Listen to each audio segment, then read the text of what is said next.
Yes. Cut my music, cut my music. Welcome, ladies and gentlemen, to Cut My Music Wrestling. This is Mark from MD, and this is the wrestling podcast where we always put wrestling first because wrestling is the number one priority, and believe that, it really is. I'd like to say thank you to all 12 of our subscribers. Really appreciate you guys for supporting us. Future subscribers, hey, we appreciate you too. With anything helps us. We appreciate it. So like, comment, share, subscribe, really help us out. I told you last week I was going to be doing a Collision and Dynamite review more often. I did the Collision review from Saturday, but the thing got corrupted, so I have to shoot the video again, and that really pisses me off, but I'm going to do it again. That's going to be a chore, but I'm going to do it again because, hey, I want to give you guys we say wrestling's number one priority. We got to actually prove that. So I'm going to shoot that video again. Pray for me. All right, so if you can like, comment, share, subscribe, we really appreciate it. Anything you can do to help us, we love it. Even just you viewing this is awesome. Appreciate you. And I'd like to get into, this is going to be a Raw review. And guys, I'm telling you, I really believe Triple H and TKO, I really believe these guys really just do not care, because this episode of Raw almost made me want to throw up. Let me say that's a little extreme. This episode of Raw was just plain boring. It was just plain boring. Nothing. Throw up would actually give me some type of emotion out of this. This was just plain boring. It was put you to sleep boring. Nothing really happens. No storylines really get progressed. It's the same old crap, just drawing out stuff. And I just don't understand the point of it. It makes no sense. And this was probably one of the most boring episodes of Raw that I've seen in a long time. I usually try to see a silver lining in this stuff. But this, I really can't see a silver lining in. I mean, really, it's just that boring. And we're going to just get into it. It starts off, Jey Uso comes out. He comes out with a 30-minute goddamn yeet fest. And it's just the same crap every week. This is how they prolong his stuff to make him seem entertaining. He just comes out and does these long celebrations of his theme music. And this is why I tell everybody, without the theme music, this guy is nothing. He is not entertaining. And we're going to get into it, why he is not entertaining. Comes out after the 30-minute Geek Fest, then goes on to cut this long, boring promo. I was like, oh my God, when will this end? Jay comes out. He starts to call out Logan Paul, because the people think that, I guess they think that this is something that we actually want to see. So it goes out, calls out Logan Paul. Out comes Paul Heyman. I was like, okay, let's get it. Let's get some entertainment going. Paul comes out and cuts a boring promo. I'm like, what the hell is this? This is like last week with SmackDown, where they have LA Knight in the ring, and he was cutting this weird, lame promo with Damian Priest. And I'm just like, I know these guys got better. And I know Paul Heyman has better. I've seen better out of him. But he comes out, cuts this long-ass promo, boring, talking about CM Punk, made him turn on Roman, which I'm just like, what? WTF? What the is this garbage? Like, what are you talking about? It makes zero sense. Like, how did CM Punk make you turn on Roman? They have no explanation for this stuff. I mean, think about it. Think about it. How did CM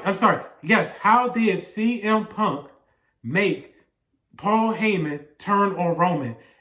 Please put this in the comments. Give me some type of answer, because I can't figure it out. It makes zero sense to me.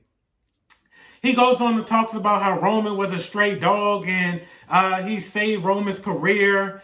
But like I said, we still don't know why, because this is all filler. We still don't know why he turned on him. This is Mickey Mouse storytelling at its best.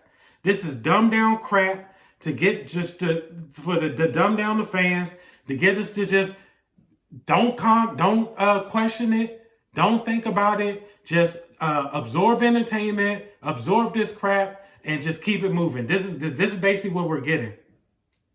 So after this, he goes on to tells Jay that he wants Jay to fight Seth for the secondary belt. Now, this guy's supposed to say 40-year-old Seth talking about he's the future of wrestling, the industry. He's up here fighting for secondary titles because multiple people have said it in their promos that this is the secondary title. This is not the main title. The title that Roman, Cena, and Punk. The title that Roman and Cena and Cody have been carrying around. This is the main title. This is the face of the company title.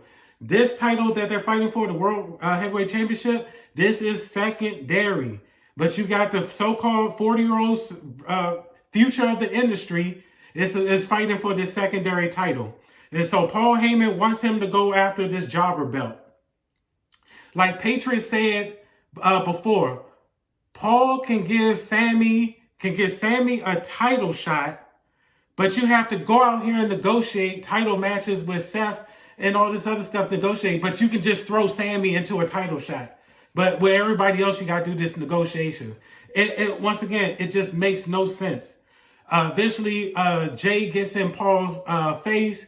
Once again, with the stupidest. This is why I say this guy sucks. He's main event Jay Uso. He comes in. He's talking about, one word, 4 letters. Geek. And I'm just like, what is this crap? This is straight trash. This is what they're giving you. 1 word, 4 letters. Yeet. And then I'm like, come on, bro. This is terrible. So, I mean, it's more jobber crap. I mean, oh my God. I don't even know what to say about it. So then we continue on with more trash. We get a backstage segment with Braun Breaker. And basically, Triple H, here we go, setting up the tease because we eventually know Braun is going to turn on Seth. We eventually know this is going to happen. So they're basically setting this up, basically making it look like, Braun is jealous of Seth, getting the title shots and, that he's working for Seth. And this is basically what we're going to get. And so this is once again, more jobber trash, more jobber storytelling, jobber trash. Then we go on to have JD McJobber versus Penta. Why they continue to showcase Penta on a weekly basis, I do not understand. Why they have JD McJobber out here constantly having these matches when it can go to more deserving people. You can have Braun Strowman, who you just released. He can be in these spots. He's not the best talker, but at least he's more entertaining than these guys. I just don't get it. They go on to have a jobber match. Eventually, Finn comes in, tries to interfere, but Penta ends up, once again, overcoming adversities. Penta ends up getting the dub with the Penta driver, which looked pretty clean. I'm not going to even front. It looked pretty good. This is all to set up Dom versus Penta at Backlash, once again, which makes zero sense.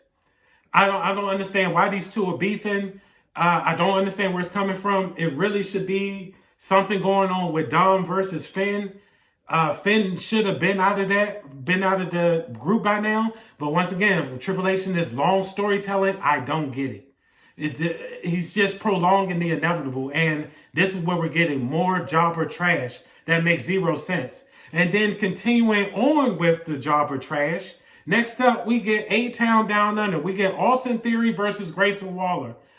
Austin Theory, for some reason, I think Triple H hates this guy. And maybe because he was Vince's boy, he was just groomed to be, I guess, the next Roman. But, Austin does not have the mic skills. I will give you that. His mic skills are not really there. But the dude, he has something there. He has some type of aura. He has a look. Why Triple H just will not, just does not see that? And once again, it has to be something as a revenge thing on Vince. I don't understand it. And they have him jobbing for no reason. And when you got his partner who is a legit, who's not even a jobber, he's a bum. Grayson Waller is terrible. There is nothing to this guy. But yet they give the job stuff to Austin Theory. I don't get it. So here we go. They start to they come out. And oh my God. This was set up to be a once again another Austin Theory burial match. So this is Sheamus on his return match. I gotta give it to Sheamus. Sheamus actually came out looking legit. Because remember last time Sheamus came back was looking burger after burger after burger. That was a pretty funny Drew line. But no, this guy actually looked like he got in shape, came back. But once again, you can give Tozawa who is a straight jobber. You can go have Tozawa come out here and take the job and make Sheamus look good. I mean, why do it to Austin Theory? Once again, this has to be something against him. And why not do it to Grayson Waller? It's like Triple H sees something in him, and they're just prolonging the breakup. I don't get it. It makes zero sense. Of course, Austin gets destroyed by Sheamus. Of course, because it's the return match. Gets destroyed. Sheamus gets the 1, 2, 3. Austin doesn't even look like he's even interested in this crap no more. I mean, he was known for selling and all kinds of other stuff. It just looked like he just took the job and just was like, I need to just get up out of here. Continuing on, and this is next up. I was pretty surprised about this. Usually I'm not a big Becky Lynch fan, but Becky actually comes out and cuts a decent promo. But it was pretty funny. I mean, I gotta admit, she comes out talking about how nobody cares about Bayley after Mania, which had me laughing, and basically talking about how basically Bayley was basically garbage, and she had to take out the garbage. This was pretty funny. I'm not even gonna lie to you. Basically, had to take out the trash. Hilarious stuff. Becky, I guess when she wants to bring it, can bring it. This was good stuff. She then goes on to start talking about how Lyra is also garbage, which I do agree with. Lyra comes out, and bless her heart, she tries on the mic. And you know this stuff is scripted. She is not talking off the cuff. You know these are scripted promos. And Becky is trying to, give her that little alley-oop. But Lyra is just inexperienced on the mic, and you can tell it is terrible. She puts her heart into it. Basically goes on to talk about how, Becky, she was hitting Becky with some good one-liners, which you gotta give it to her. She was hitting her with some decent stuff. Becky basically comes back, says basically how she's the greatest.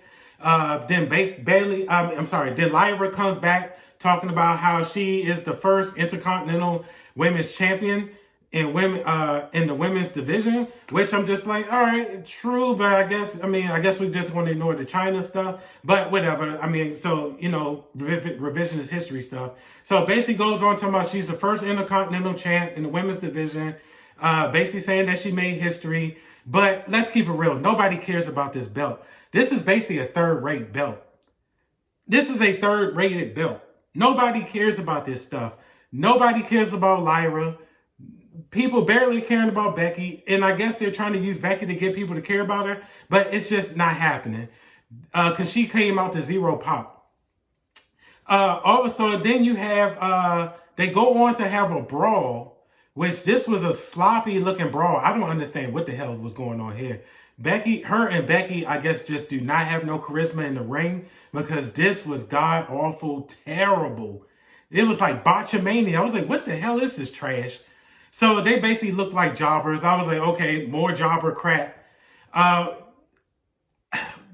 Pack these women up and get them the hell up out of there. This is trash. We then go on to Io Sky versus Roxanne Perez. Io Sky is a legit fighting champ. I wasn't too particular about Io at first, but then the more I start studying her and the more I start going back looking at her matches, she's a true fighting champ. She is a legit version of a fighting champ. She is on the true Cena schedule, if you want to keep it real. She's very good. And the other women on here that had the championships do not fight like her. Like, they do not consistently fight like her, but they have her as the fighting champ. You got to give her some type of props. Roxanne Perez, who is a perennial jobber, nobody cares about. She comes out. Zero pop. Nobody cares about Roxanne. Straight trash. They go on to have their little face off or whatever, her against Io. Then out comes Julia. Once again, another jobber with zero pop, terrible. She comes out because nobody knows who these women are and nobody cares about who they are. They go on to beat up Io. Okay, of course.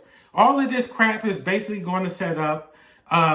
Next week, they're going to have Julia and Roxanne versus Rhea and Io. Nobody cares. Pack these women up. Pack this matchup. It's going to be trash. Next up, we got Rusev. More jobber fest. So here we got Rusev out here beating up poor Otis. Otis deserves better than this. Otis has charisma. I don't care what nobody says.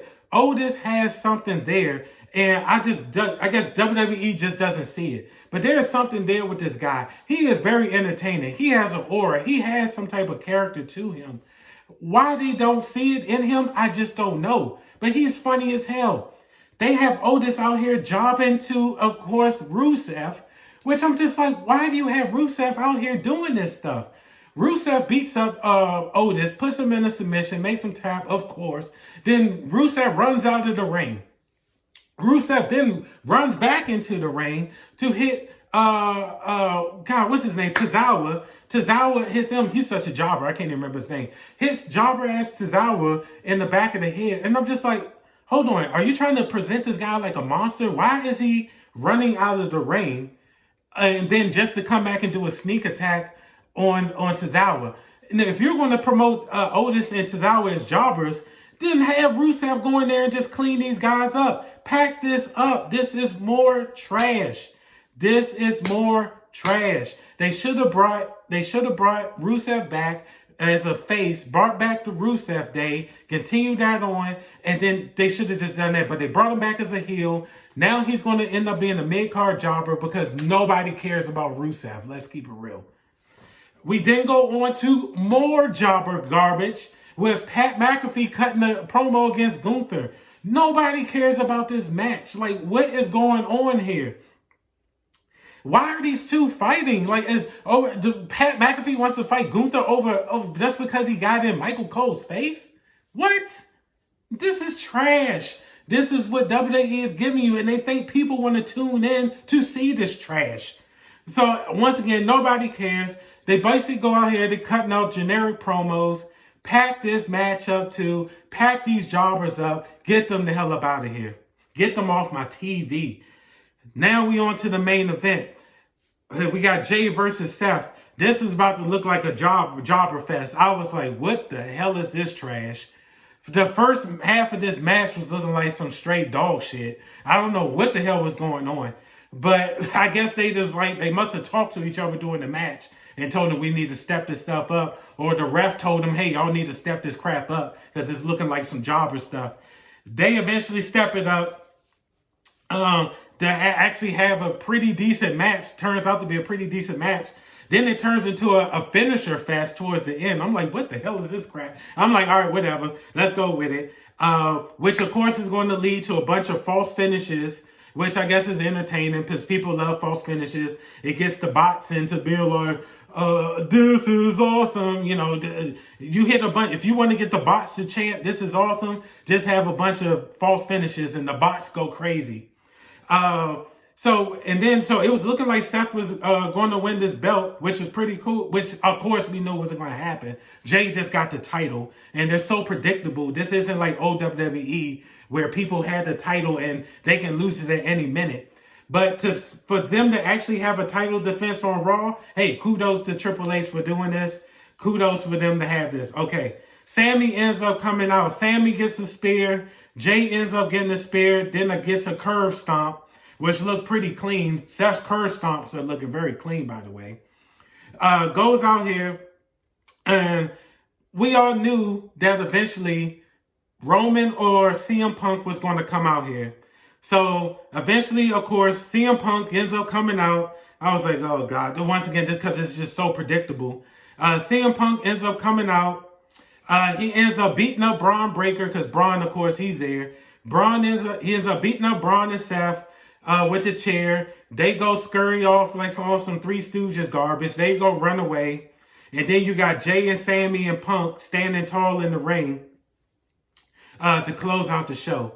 So all of this is going to basically end up to lead off to be, I'm sorry. And obviously Seth got the DQ. He basically got the win off of DQ. I mean, if there's an interference, I'm like, what? So nobody's going to call this out? Whatever. Jobbers. And then basically this is all going to set up to lead to Roman and Punk versus Braun and Seth. We all see where this crap is going. This episode of Raw is a complete embarrassment. It's a slap in the face. And I was passing out. This was so boring. I was legit passing out. They are turning CM Punk and people that are actually like into jobbers. All of this stuff is jobbers. You get the goddamn Pat McAfee. You get the goddamn Jey Uso. You get Rusev. You get Tozawa. A-Town Down Under. Sheamus. It's all crap. Nobody cares about this stuff. Pack all of these people up and get them off of my screen immediately. I do not want to see them no more. As a matter of fact, pack WWE up and get them the hell up out of here. This is terrible, but it ain't bad. It ain't as bad as AEW, which is crazy. So that's an achievement. So yes, this was basically, I rank this episode, this gets a complete F. Complete F. Anything that puts me to sleep where I'm yarning, struggling to keep my eyes open, complete F. I usually give the benefit of the doubt. You can't get this crap the benefit of the doubt. Trash all the way around. And so that's the Raw review. Hopefully this crap gets better. Unfortunately, I just guess it's not. Because the bots are cheering. This is awesome. They're making money hand over fist. We're going to continue to get this trash. So this is what it is. So hey, this is Mark from MD. Appreciate you guys for tuning in. Thank you for the view. And guys, if you can please remember to like, comment, share, subscribe. If you disagree or agree with anything I said, throw it in the comments. We appreciate you. But also, yes, I am doing the collision review. I am redoing the collision review, and that will be up tomorrow. And then I'm going to do the Dynamite review. Then we're going to have the SmackDown review. So tune into that this week. That's coming. And I'd just like to say thank you, guys. Thank you for the support. And really appreciate you. And I want you guys to be safe. So peace. Yes. Cut my music! Cut my music!